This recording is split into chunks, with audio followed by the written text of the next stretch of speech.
কোটি টাকার মালিক হওয়া আল্লাহর দয়ার পরিচয় নয়। শত বিঘা সম্পত্তির মালিক হওয়া আল্লাহর অনুগ্রহের পরিচয় নয়। এবং বিপদে আপদে থাকা আল্লাহর গজব অসন্তুষ্টির প্রমাণ নয়। ইউসুফ আলাইহি সালাতু ওয়াস সালামকে তার ভাইয়েরা, নবীর ছেলেরা কুয়াতে ফেলে দিয়েছেন। আপনার ভাইয়েরা কি আপনাকে কোনোদিন কুয়াতে ফেলেছিল নাকি? তাহলে আপনার ভাইয়েরা অন্তত পক্ষে ইউসুফ আলাইহিস সালামের ভাইয়ের চেয়ে ভালো ব্যবহার করছে আপনার সাথে। তাহলে কি ইউসুফ আলাইহিস সালামের প্রতি আল্লাহর গজব অসন্তুষ্টি ছিল? ইউসুফ আলাইহিস সালাম নিজে নবী, তার পিতা ইয়াকুব নবী, তার দাদা ইসহাক নবী, তার পরদাদা ইব্রাহিম নবী। আর নবী ইবনুন নবী ইবনুন নবী ইবনুন নবী, নবীর ছেলে নবীর ছেলে নবীর ছেলে নবী। এত মহৎ বংশের বংশমর্যাদার অধিকারী ইউসুফ আলাইহিস সালাতু ওয়াস সালাম মানুষের বাড়িতে কৃতদাস হয়ে, মানুষের কেনা গোলাম হয়ে মানুষের বাড়িতে কাজ করেছেন। আপনি কি কৃতদাস ছিলেন? আপনি মানুষের বাড়িতে কেনা গোলাম ছিলেন? বলেন, ছিলেন? ছিলেন না। আর ইউসুফ আলাইহিস সালাম নবীর সন্তান হওয়ার পরও, নিজে নবী হওয়ার পরও, দাদা নবী হওয়ার পরও, পরদাদা নবী হওয়ার পরও মানুষের বাড়িতে গোলাম থেকেছেন, কৃতদাস, কেনা গোলাম, যে কাজ করে। কেন উনি তো আর জানেন না যে উনি কে। কাজের নির্দেশ দিয়েছে, কাজ করেছে, কেনা গোলাম। ইউসুফ আলাইহিস সালাতু ওয়াস সালাম মিথ্যা অপবাদ মাথায় নিয়ে 7 বছর জেলখানায় ছিলেন। আপনি জেলখানায় ছিলেন? উনি একজন নবী হওয়ার পরে, বাপ নবী হওয়ার পরে, দাদা নবী হওয়ার পরে, পরদাদা নবী হওয়ার পরে উনি জেলখানায়।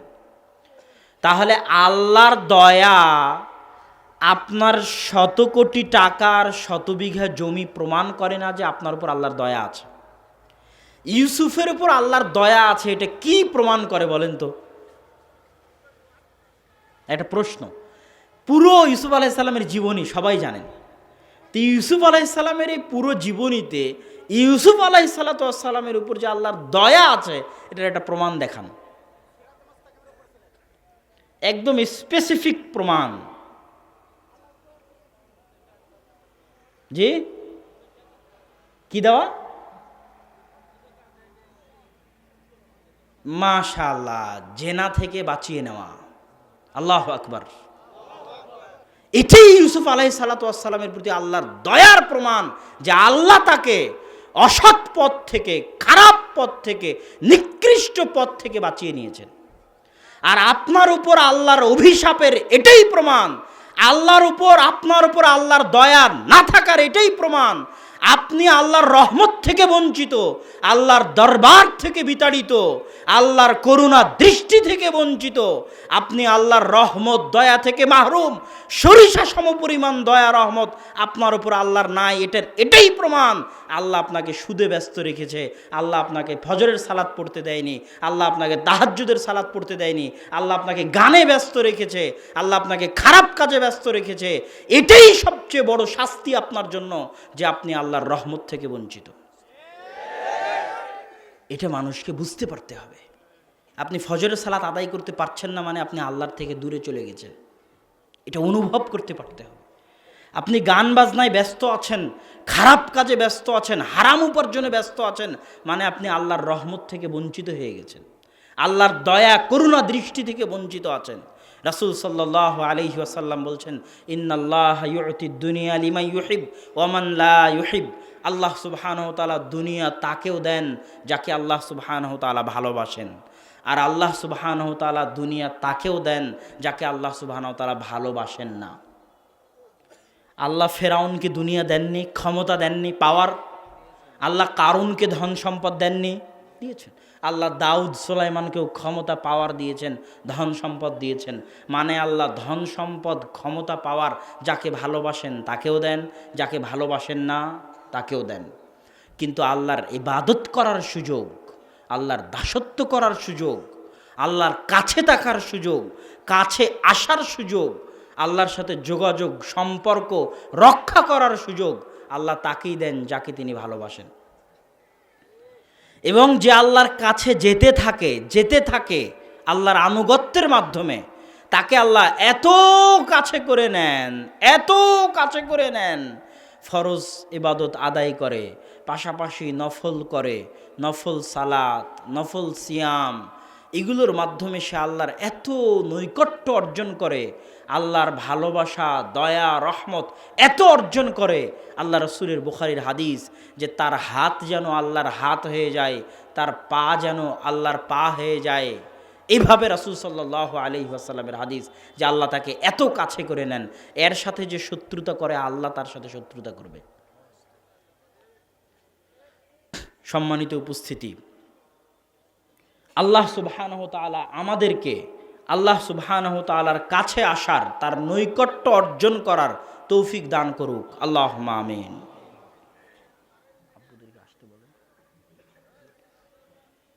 তো আমরা যে আলোচনার মধ্যে ছিলাম যে জ্ঞান, আমরা সিরাতে মুস্তাকিমে আসতে পারবো, হক চিনতে পারবো, হকের অনুসরণ করতে পারবো, প্রথম শর্ত হচ্ছে জ্ঞান। জ্ঞান লাগবে, জ্ঞানই হচ্ছে ইসলাম। এই জন্য আল্লাহ এবং আল্লাহর রাসূল সবচেয়ে বেশি গুরুত্ব দিয়েছেন জ্ঞানের উপরে। এত গুরুত্ব, অবাক হয়ে যাবেন।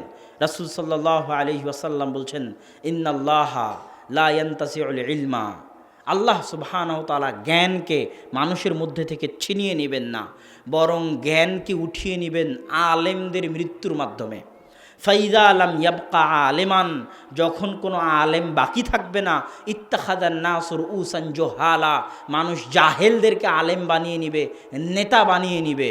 ওই জাহেল অজ্ঞ মূর্খকে জিজ্ঞেস করবে, ফাফতাও বিগাইরি ইলমিন, ওই জাহেল অজ্ঞ মূর্খ বিনা জ্ঞানে ফতোয়া দিবে। ফাদল্লু ওয়াদল্লু, নিজেও পথভ্রষ্ট হবে, অন্যকেও পথভ্রষ্ট করবে। আর এক হাদিসে রাসূল সাল্লাল্লাহু আলাইহি ওয়াসাল্লাম বলছেন, কিয়ামতের পূর্ব মুহূর্তে আসমান থেকে মূর্খতা বর্ষণ হবে। কি বর্ষণ হবে?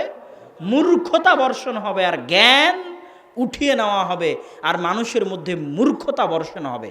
তাহলে মানুষের পথভ্রষ্ট হয়ে যাওয়ার মূল কারণই হচ্ছে মূর্খতা। মানুষের পথভ্রষ্ট হয়ে যাওয়ার মূল কারণই হচ্ছে অজ্ঞতা। এই জন্য জ্ঞান চর্চার গুরুত্ব, জ্ঞান অর্জনের গুরুত্ব সীমাহীন ও অপরিসীম। আজকে দেখবেন পুরো মুসলিম উম্মাহে অনেক রকমের চর্চা আছে, কিন্তু জ্ঞানের চর্চা নাই। আপনাকে বুঝাই আমি, আজকের এই যে প্রোগ্রাম হচ্ছে, এরকম গোটা বাংলাদেশে এখন 50-100 প্রোগ্রাম হচ্ছে, আজকে হতে পারে সারা বাংলাদেশে। আমি আধা ঘন্টা 1 ঘন্টা যাবৎ আপনাদের সামনে বক্তব্য দিচ্ছি। এই আধা ঘন্টা 1 ঘন্টা যদি আমি আপনাদেরকে বক্তব্য না দিয়ে আপনাদেরকে যদি আলিফ, বা, তা, সা শিখাতাম, যারা কোরআন জানেন না তাদেরকে কোরআন শিখাতাম, যার দোয়া মুখস্থ নাই তাকে দোয়া মুখস্থ করাতাম, তাহলে 1 ঘন্টা বক্তব্যের চাইতে বেশি উপকার হতো। কথা কি বুঝতে পারলেন? এটা হচ্ছে জ্ঞানের চর্চা। কিসের চর্চা? জ্ঞানের চর্চা। একটা প্রোগ্রাম আবেগের বহিঃপ্রকাশ, একটা মিছিল আবেগের বহিঃপ্রকাশ, একটা মানববন্ধন আবেগের বহিঃপ্রকাশ। এটা করতে ভালো লাগে, করতে মজা পাওয়া যায়, আনন্দ পাওয়া যায়। কিন্তু কালকে বলেন যে কোরআন শেখানো হবে প্রতিদিন আসর পর, একটা মানুষও পাবেন না। তাহলে এটাই হচ্ছে মূর্খতা বর্ষণ হবে, আর জ্ঞান উঠিয়ে নেওয়া হবে।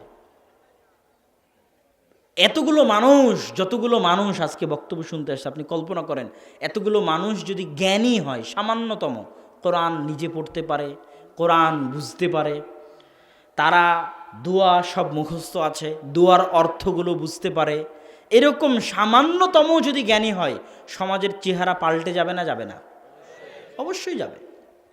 জ্ঞানই বিপ্লব আনতে পারে, এবং অজ্ঞতা, মূর্খতাই সমাজকে ধ্বংস করতে পারে। এই জন্য যারা উপস্থিত আছেন, যারা আয়োজন করেছেন, সকলের প্রতি আমার উদাত্ত আহ্বান যে মসজিদে মসজিদে, গ্রামে গ্রামে জ্ঞানের চর্চা বাড়াতে হবে। জ্ঞান আসল, জ্ঞানের চর্চা বাড়াতে হবে। জ্ঞানের চর্চা যত বাড়বে সমাজ তত পরিবর্তিত হবে, আর জ্ঞানের চর্চা যত কমে যাবে সমাজ তত অধপতনে যাবে, সমাজ তত ধ্বংসের দিকে যাবে। রাসূল সাল্লাল্লাহু আলাইহি ওয়াসাল্লাম এই জন্য জ্ঞানের ফজিলত বর্ণনা করতে গিয়ে বলছেন যে লায়াস্তাগফিরু লিতালিবিল ইলম, একজন জ্ঞান অন্বেষণকারীর জন্য ক্ষমা প্রার্থনা করে, আল্লাহ সুবহানাহু ওয়া তাআলার নিকটে ক্ষমা চায়, সারা পৃথিবীর সবাই, এমনকি মাটির পেটে থাকা পিঁপড়া এবং পানির পেটে থাকা মাছ পর্যন্ত তার জন্য ক্ষমা চায়। এবং গত 1400 বছর কোনো নবী আসেননি, আর আগামীতেও কোনো নবী আসবেন না। কোনো উম্মত নবীবিহীনভাবে, নবী ছাড়া 1400 বছর এভাবে টিকে আছে, এর কোনো নজির পৃথিবীর ইতিহাসে নাই। নবীবিহীনভাবে সবসময় নবী লাগতো। তাহলে এই উম্মত নবীবিহীনভাবে কিভাবে টিকে আছে? জ্ঞান চর্চা। নবীর পরে তার ওয়ারিস, তার জ্ঞানের ওয়ারিস, কোরআন এবং হাদিসের জ্ঞানের ওয়ারিস আলেমগণ হয়ে গেছে। ইন্নামাল উলামা ওয়ারাসাতুল আম্বিয়া, আলেমগণ নবীদের উত্তরাধিকারী। লা ইউরিসুনা দিনারাম ওয়ালা দিরহাম, আলেমগণ দিনার দিরহাম উত্তরাধিকার সূত্রে রেখে যাননি। কি গেছেন? কোরআন এবং হাদিস উত্তরাধিকার সূত্রে রেখে গেছেন। তখন আল্লাহর রাসূলের যে নবুয়তের দায়িত্ব ছিল, এটা প্রতি যুগে যুগে আল্লাহ মুজাদ্দিদ পাঠিয়ে, মুজতাহিদ পাঠিয়ে সেই কাজকে চালু রেখেছেন। ইবনু তাইমিয়া পাঠিয়েছেন, ইবনু হাজার আসকালানি পাঠিয়েছেন, আলবানি পাঠিয়েছেন, যুগের ভেদে বিভিন্ন গ্রামে বিভিন্ন অঞ্চলে আলেম ওলামা পাঠিয়েছেন। এইভাবে আলেম ওলামার জ্ঞান চর্চার মাধ্যমে এখন পর্যন্ত দিন টিকে আছে। এবং জ্ঞান চর্চা যতদিন চলবে ততদিন দিন টিকে থাক, যত কমবে সমাজ থেকে ইসলাম তত উঠে যাবে। এবং আজকে মুসলিম বিশ্বের যে অধঃপতন, এই অধঃপতনগুলোর মৌলিক কারণ, স্পেনে মুসলমানদের পতন হয়েছে, সেখান থেকে মুসলমানরা নাই, শেষ হয়ে গেছে। ভারতে মুসলমানদের পতন হয়েছে, 150, 200, 250 বছর যাবৎ এখনো মুসলমানেরা আছে। আরাকান রোহিঙ্গায় মুসলমানদের পতন হয়েছে, মুসলমানদের কোনো অস্তিত্ব নাই। চীনের সিনকিয়াংয়ে মুসলমানদের পতন হয়েছে, মুসলমানদের কোনো অস্তিত্ব নাই।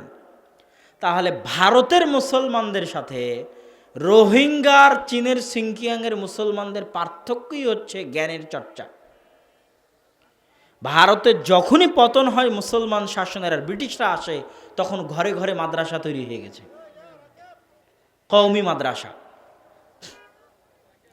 এই মাদ্রাসাগুলোর জ্ঞান চর্চার ফলেই আজ পর্যন্ত দিন টিকে আছে।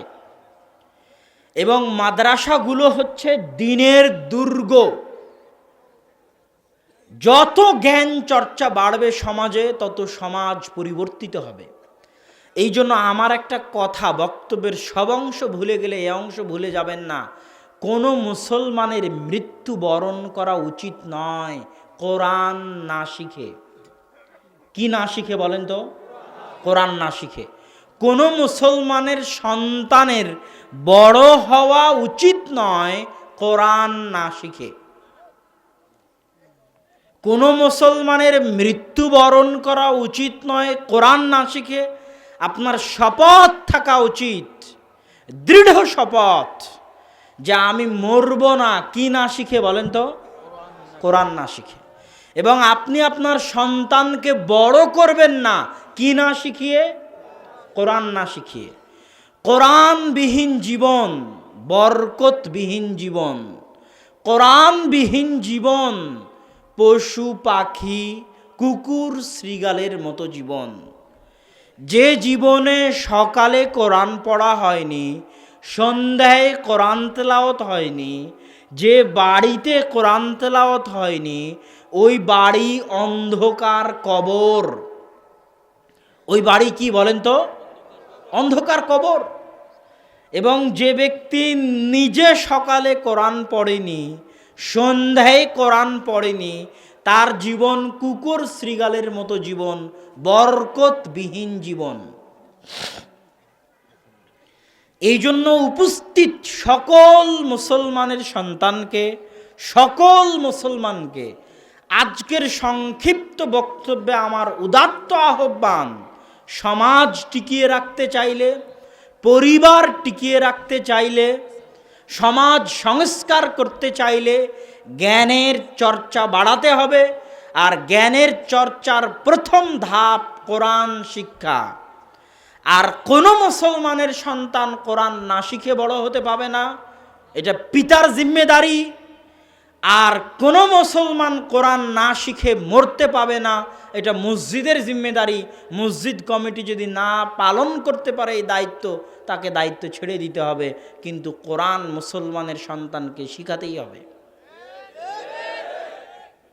অতএব সম্মানিত উপস্থিতি, আজকের সংক্ষিপ্ত আলোচনায় সিরাতে মুস্তাকিমে আসার পথে সবচেয়ে বড় বাধা এবং আসতে চাইলে সবচেয়ে জরুরি জিনিস জ্ঞান।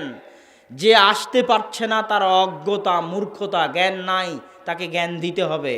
আপনি সমাজ পরিবর্তন করতে চান, জ্ঞানের চর্চা বাড়াতে হবে। দ্বিতীয় সবচেয়ে বড় বাধা হচ্ছে আত্ম অহংকার, গর্ব, ইগো। যে এতদিন যেটা করে আসতাম সেটা ছাড়বো কেমন করে, আমি এত বড় পদের অধিকারী, আমি এটা করব কেমন করে, আমি এটা শিখবো কেমন করে, এখন এত বড় এমপি মন্ত্রী হয়ে গেছি, হুজুরের কাছে বসে নাকি আমাকে কোরআন শিখা লাগবে। এটা অহংকারে আঘাত লাগে। তো আল্লাহ সুবহানাহু ওয়া তাআলা আমাদের সবাইকে যেন তার দয়া এবং তার রহমত পাওয়ার জন্য, তার সাথে সম্পর্ক রক্ষা করার জন্য, তার সাথে যোগাযোগ রক্ষা করার জন্য, তার দরবার থেকে বিতাড়িত না হওয়ার জন্য, তার রহমত এবং করুণা দৃষ্টি থেকে বঞ্চিত না হওয়ার তৌফিক দান করেন, আল্লাহুম্মা আমিন। এবং তার রহমত এবং তার করুণা নিয়ে সিরাতে মুস্তাকিমে চলার, জ্ঞান অর্জন করার, সে অনুযায়ী পরিবার পরিজন, স্ত্রী সন্তানকে পরিচালনা করার তৌফিক দান করেন, আল্লাহুম্মা আমিন। এই বলে আমি আমার সংক্ষিপ্ত বক্তব্য এখানেই শেষ করছি। ওয়া আখিরু দাওয়ানা আনিল হামদুলিল্লাহি রাব্বিল আলামিন ওয়া সাল্লাল্লাহু আলান নবী। আসসালামু আলাইকুম ওয়া রাহমাতুল্লাহি ওয়া বারাকাতুহু।